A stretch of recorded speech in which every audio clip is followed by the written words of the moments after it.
The discovery.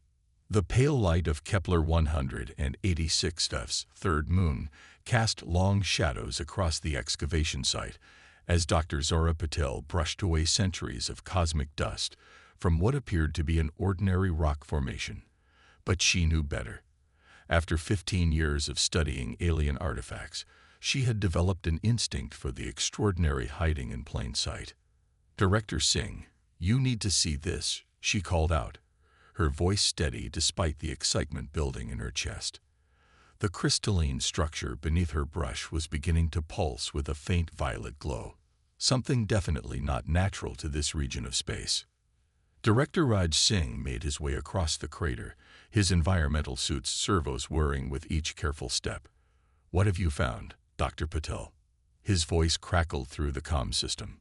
Zora adjusted her suit's external lights, illuminating the strange formation. "Look at these patterns. They're too precise to be natural formations. And watch this." She passed her hand over the surface, causing ripples of light to follow her movement. "It's responding to bioelectric fields." The discovery was unprecedented. Previous excavations had only yielded broken pieces of alien technology, fragments of a civilization that had vanished millions of years ago. But this was intact, active, and apparently waiting for something. "Get the quantum scanner," Singh ordered, his usually stern voice tinged with wonder. "And contact the orbiter. We need a full spectrum analysis before we even think about extraction." As Zara retrieved the equipment from their nearby base camp, she couldn't shake the feeling that they were being watched. The moon's thin atmosphere created an eerie silence, broken only by the soft hum of their life support systems and the distant rumble of the thermal generators. The quantum scanner's holographic display sprang to life as she passed it over the formation. Data streams flickered across her helmet's heads-up display, revealing layer upon layer of impossible complexity. "Director, these readings, they're off the scale. The internal structure appears to be some kind of quantum computer, but it's using principles we haven't even theorized yet." "Can you estimate its age?" Singh asked, leaning in closer to examine the readings. Zara shook her head, recalibrating the scanner. "The dating system is giving conflicting results. It's either 50,000 years old or—" She paused, double-checking the figures, "or it's actively changing its temporal signature."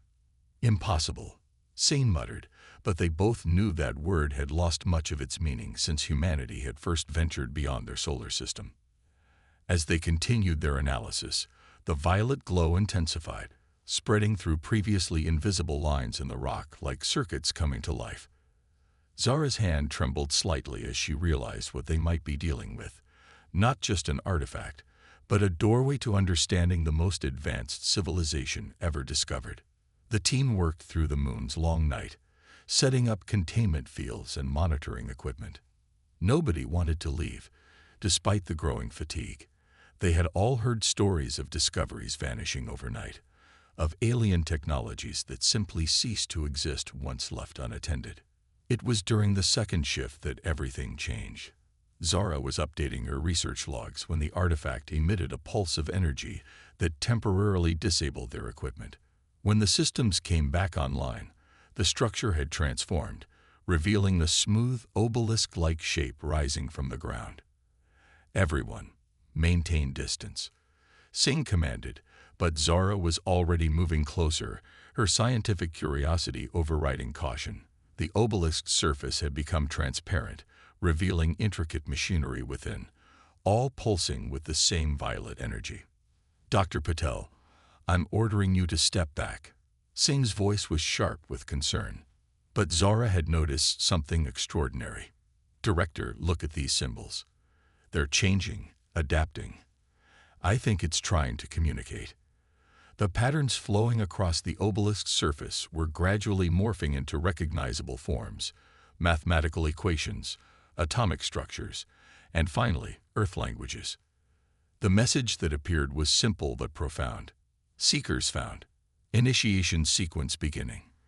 Before anyone could react, the obelisk released a shower of light particles that enveloped Zora's suit. She gasped, expecting pain or damage, but instead felt a strange sensation of connection, as if the artifact was reaching directly into her mind. "Dr. Patel." Singh's voice seemed distant now. "Are you all right?" "I'm fine," she responded, her voice filled with wonder. "It's teaching me." "Director, I can understand its purpose now. This isn't just an artifact. It's a key to something far bigger than we imagined." As the light show subsided, Zara realized that humanity had just crossed a threshold. Their discovery wasn't just a relic of a lost civilization. It was a test, carefully placed and weighted for a species worthy of its secrets. The next few hours were a blur of activity as more research teams arrived from the orbiter. But Zara barely noticed them. Her mind was filled with new knowledge, complex equations, and glimpses of technologies that defied current scientific understanding. She knew that everything was about to change, not just for her, but for all of humanity. As the moon's brief day began to break over the horizon, casting long shadows across the transformed landscape, Zara understood that their real work was just beginning. The artifact hadn't just been waiting for someone to find it.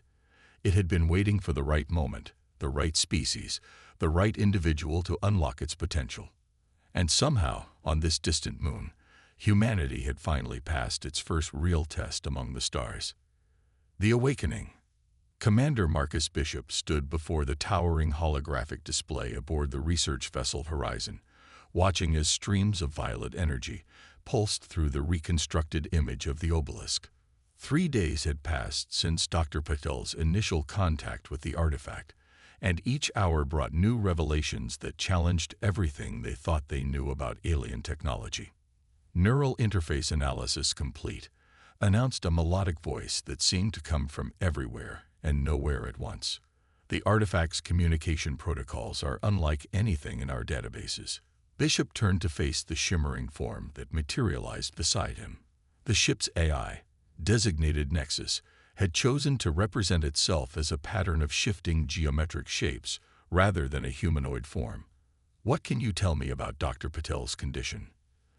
The pattern swirled thoughtfully before responding. "Her brain activity remains elevated but stable. The information transfer appears to be continuing, though at a reduced rate. Most fascinating is the way the artifact seems to be teaching her." "Teaching her what exactly?" Bishop moved closer to the medical readouts displaying Zora's neural patterns. "Everything," Nexus replied, its form pulsing with each word. "The artifact isn't just dumping raw data into her mind. It's restructuring her understanding of fundamental physics, mathematics, and concepts we don't even have words for yet."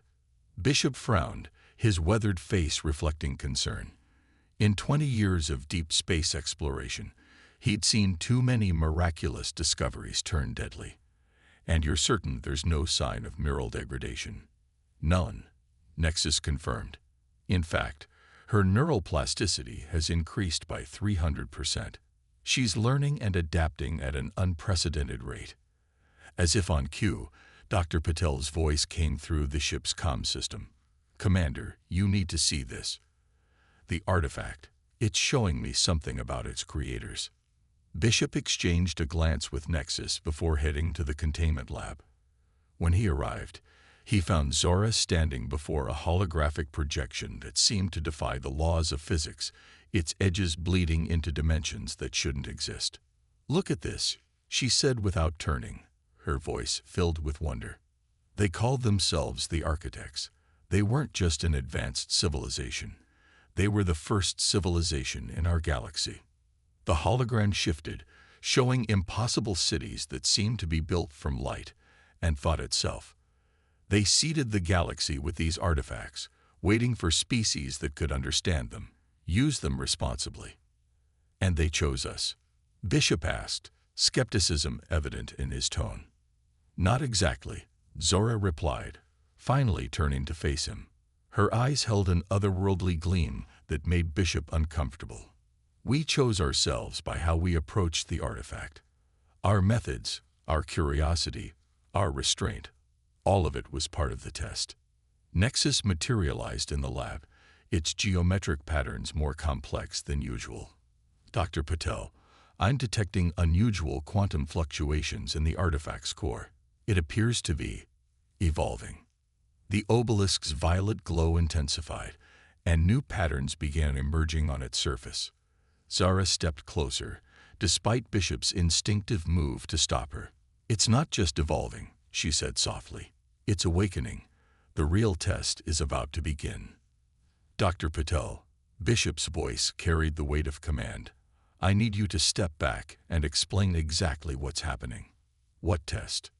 But before Zara could respond, the artifact emitted a pulse of energy that passed through the containment field like it wasn't there.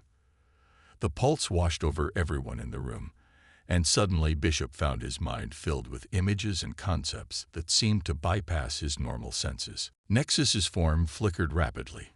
Extraordinary. The artifact is attempting to interface with my systems, but not to control or override. It's offering something. Bishop steadied himself against a console, trying to process the flood of information. Through the chaos, one thing became clear. The artifact wasn't just a repository of knowledge or a test.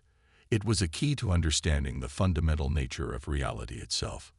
The architects, Zara explained, her voice steady despite the overwhelming situation. They didn't just advance technologically. They found a way to encode consciousness itself into the fabric of space-time. These artifacts are fragments of their collective knowledge, waiting to be reassembled. But why? Bishop managed to ask, fighting through the disorientation. Why leave these breadcrumbs across the galaxy? Because they saw something coming. Nexus interjected, its patterns now moving in perfect synchronization with the artifact's pulses, something that even they couldn't face alone. They needed to find allies, other species who could help them fight what's coming. The holographic display shifted again, showing images that made Bishop's blood run cold. Vast dark shapes moving between galaxies, consuming everything in their path. What are we looking at? The void between realities, Zara whispered. And the things that live there.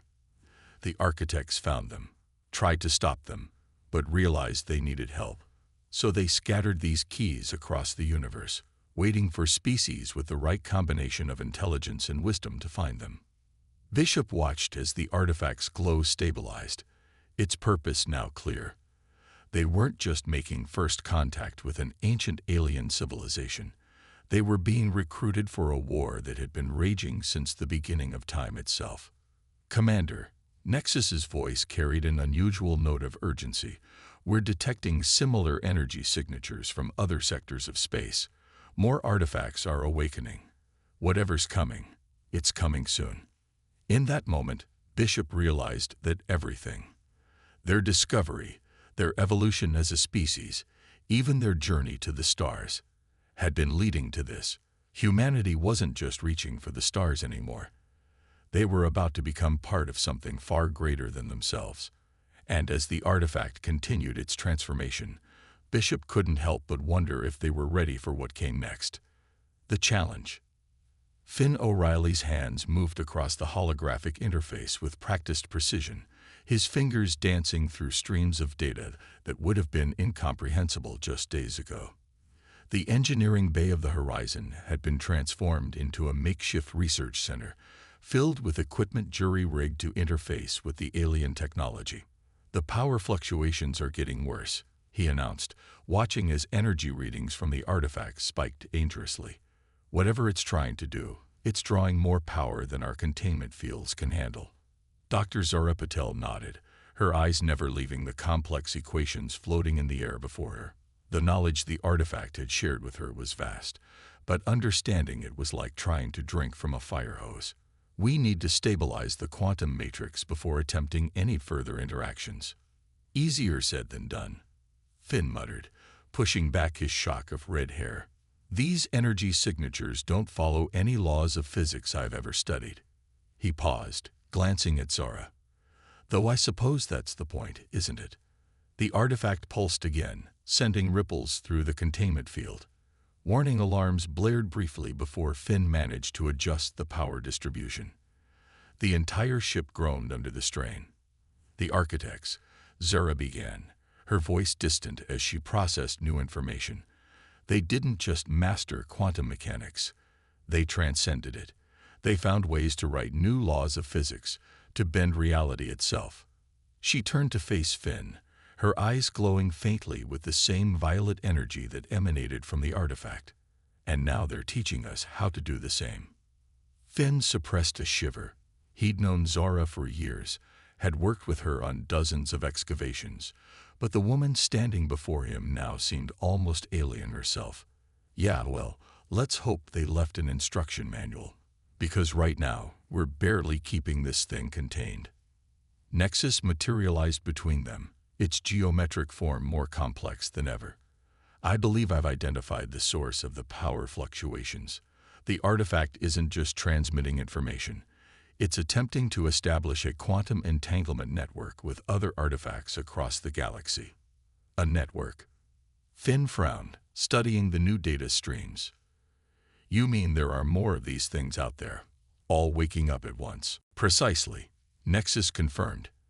And each activation is causing ripples in space-time. The fabric of reality itself is being reshaped. Zora's expression suddenly changed, her face paling. We need to stabilize it now. The network, it's not just communicating. It's creating a defense grid. Defense against what?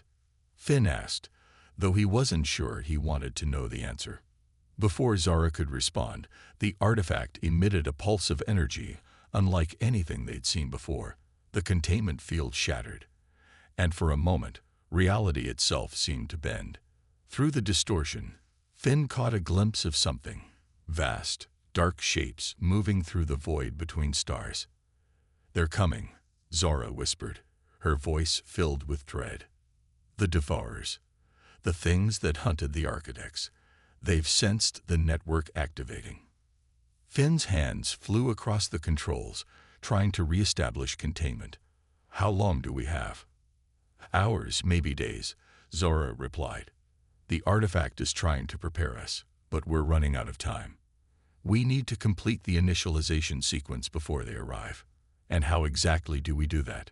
Finn demanded, frustration evident in his voice. Zora placed her hand on the artifact's surface, and new information flooded her mind. We need to synchronize the quantum harmonics, create a stable resonance between our technology and theirs. But our current systems aren't capable of handling that kind of power. Finn stared at the readings, his engineer's mind racing through possibilities. Maybe we don't need to match their power. We just need to speak their language. He began rapidly reconfiguring the ship's systems, rerouting power in ways that probably violated every safety protocol in the book. What are you thinking? Zora asked, watching as he worked. The artifact responds to patterns, right?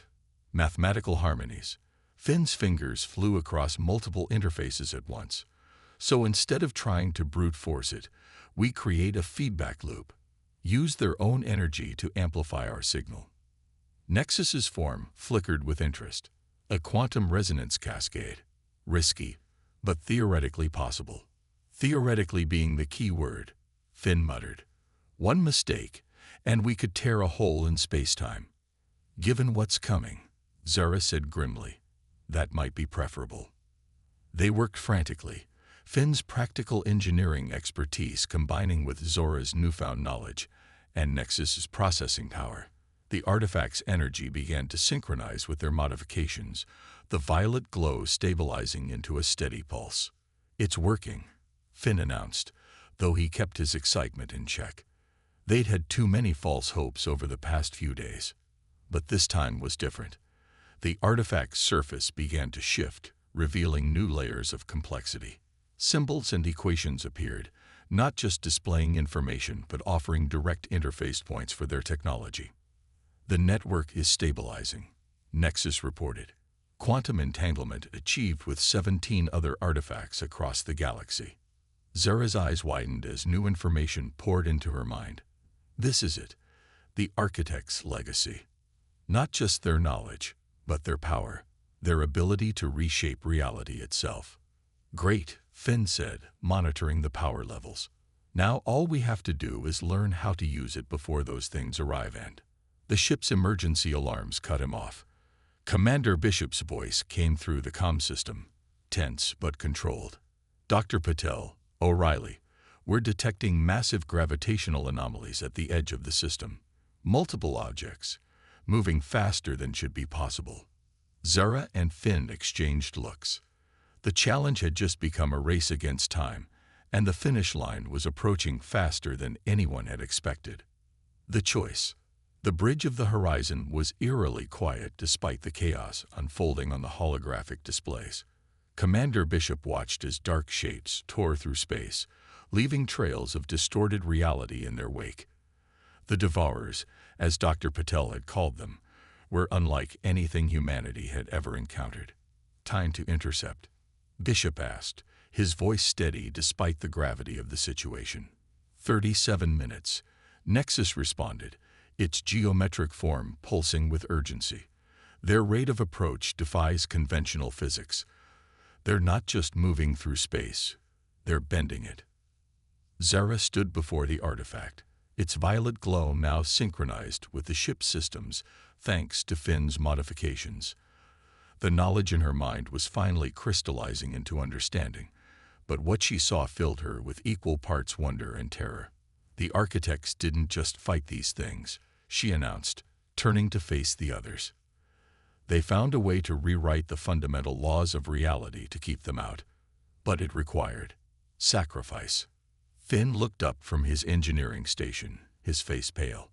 What kind of sacrifice? Their physical form, Zora explained.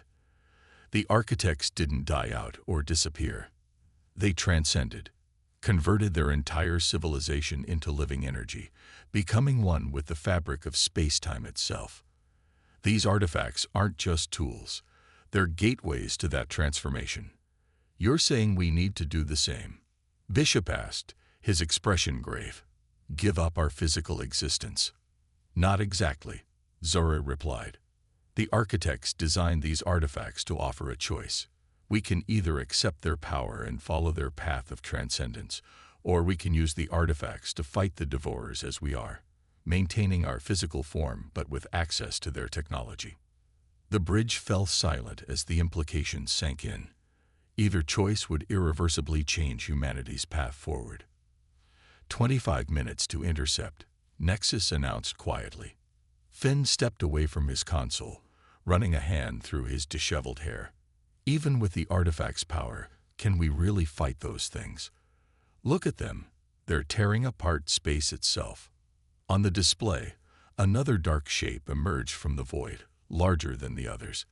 The ship's sensors struggled to process its presence, showing impossible readings that made the systems glitch and restart. The architects fought them for millennia, Zora continued. They won battles but couldn't win the war. That's why they chose transcendence. By becoming energy, they could exist in a state the Devourers couldn't touch. But they still needed someone to maintain the physical barriers, Bishop realized. That's why they left the artifacts. They need allies who can exist in both states. 15 minutes. Nexus updated, its form becoming more erratic. The nearby artifact network is fully activated, awaiting our decision. Commander Bishop turned to face his crew, his expression solemn. This isn't just about us anymore. This is about every living being in our galaxy. Whatever we choose, we're choosing for all of them too. Zara stepped forward, her eyes glowing with the artifact's energy. There's something else you need to know. The choice. It has to be unanimous.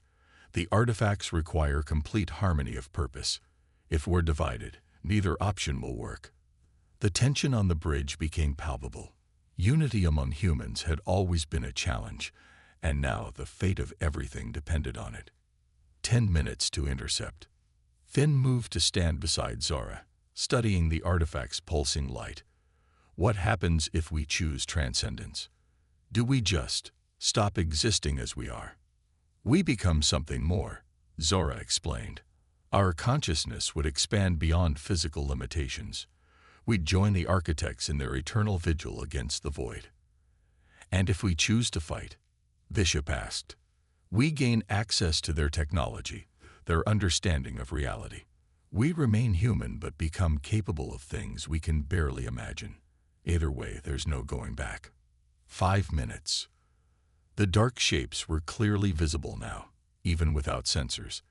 They moved like living tears in the fabric of space, consuming light and matter in their wake.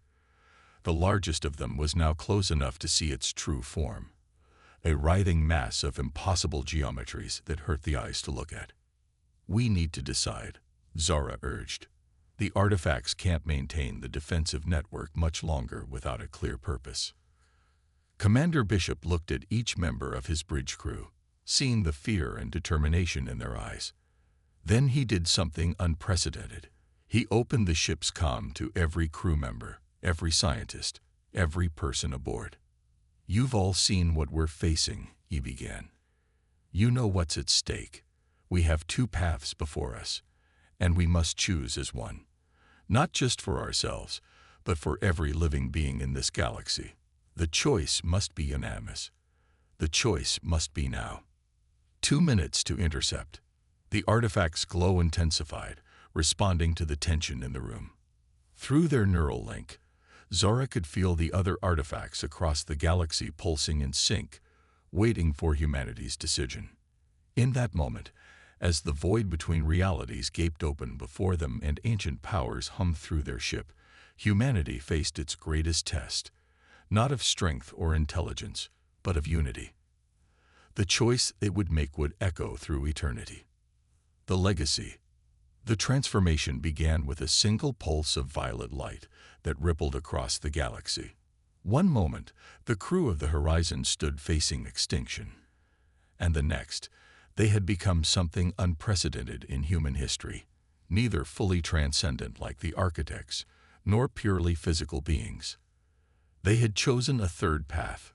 Zara felt it first, the merging of physical form with pure energy. The artifact hadn't just given them power, it had helped them evolve. Through her enhanced perception, she could see the changes rippling through every human in range of the network, their consciousness expanding while their physical forms remained intact but transformed. "Neural network integration complete," Nexus announced, its voice now resonating on multiple levels of reality. The AI had evolved alongside them, becoming a bridge between traditional technology and the architect's quantum systems. The Devourers are responding. The dark shapes that had been tearing through space suddenly halted, as if encountering an invisible barrier. Through their enhanced senses, the crew could now see the true nature of their adversaries, beings of anti-reality, seeking to unmake everything that existed. Finn's hands moved across the ship's controls, but he was no longer just operating machinery. He had become one with the ship's systems, his consciousness extending through its quantum-enhanced structure. The defensive grid is holding. We're not just blocking them, we're pushing them back. Commander Bishop stood at the center of the bridge, his presence now extending far beyond his physical form. Through the network, he could feel every crew member, every human touched by the transformation. They had become a collective consciousness while maintaining their individual identities, a harmony of unity and independence that neither the architects nor the Devourers had achieved. "They're retreating," Zara observed, watching as the dark shapes recoiled from the light of their combined consciousness. "They've never encountered anything like us before. We're neither prey nor predator to them. We're something new." The largest of the Devourers, the one that had seemed so terrifying minutes ago, now appeared to shrink away from their combined presence. It wasn't fear that drove it back, but incomprehension. The humans had become something that existed outside its understanding of reality. Through their enhanced perception, they could see the architect's presence woven into the fabric of space-time, watching. Their ancient consciousness reached out, not to guide or command, but to acknowledge what humanity had achieved. "We found a balance," Zara realized, her voice carrying new depths of understanding. "Where the architects chose to abandon physical form entirely, and the Devourers sought to consume all reality, we've learned to exist in both states at once." Finn laughed, the sound carrying ripples of energy through the quantum network. "Trust humans to take an either-or choice and find a third option." The ship's sensors, now enhanced by their collective consciousness, showed similar transformations occurring across human space. Wherever the artifact network reached, humanity was evolving, adapting, becoming something that could face the void without losing itself to it. The architects left us these tools, Bishop observed, not because they wanted us to follow their path, but because they hoped we'd find a new one. They saw in us something they had lost, the ability to change without losing our essence. The defensive network, powered by their transformed consciousness, began to stabilize. The boundaries between normal space and the void grew stronger, not through rigid barriers, but through adaptive, living quantum fields that could respond to any threat. So what now? Finn asked, his consciousness simultaneously managing the ship's systems and extending through the quantum network. We've stopped the immediate threat, but the void is infinite. There will be more devourers. Zara stepped forward, her physical form now surrounded by a subtle violet aura that pulsed in sync with the artifact network. Now we build. We learn. We grow. The architects showed us what's possible, but we'll find our own path forward. Through their enhanced senses, they could see the changes already beginning. Human ships across the galaxy were being transformed, incorporating quantum technologies in ways that merged seamlessly with traditional engineering. Cities on distant colonies were evolving, becoming living systems that existed in both physical and quantum states. We're not just defending reality anymore, Bishop realized. We're helping it evolve. The architects tried to freeze everything in place, to create perfect but static defenses. We can make them adapt, grow, change with us. The artifact's glow had become permanent now, a constant reminder of humanity's transformation. But it was no longer an alien presence. It had become part of them, integrated into their new existence. Nexus's form shifted, becoming more complex yet somehow more comprehensible. The network is detecting new possibilities, paths of development that even the architects never imagined. Humanity's capacity for adaptation is creating quantum resonances that are changing the very nature of space-time. As the immediate crisis passed, the crew of the Horizon found themselves at the beginning of a new chapter in human history. They had not only survived their encounter with the void, but had found a way to thrive in its presence. Send word to Earth, Bishop commanded, though the order traveled through the quantum network faster than any conventional signal. Everyone needs to understand what we've become, what we can be. The legacy of their choice would echo through generations to come. Humanity had taken its first steps into a new kind of existence, one that balanced on the edge between physical reality and transcendence. They had become living bridges between states of being, protectors of a universe that was no longer simply physical or energy, but a harmonious blend of both. And in the vast quantum network that now connected all of human space, the artifacts pulsed with a new kind of energy, not the pure light of the architects, but a warming violet glow that spoke of infinite possibilities yet to come. The story of humanity's transformation was just beginning.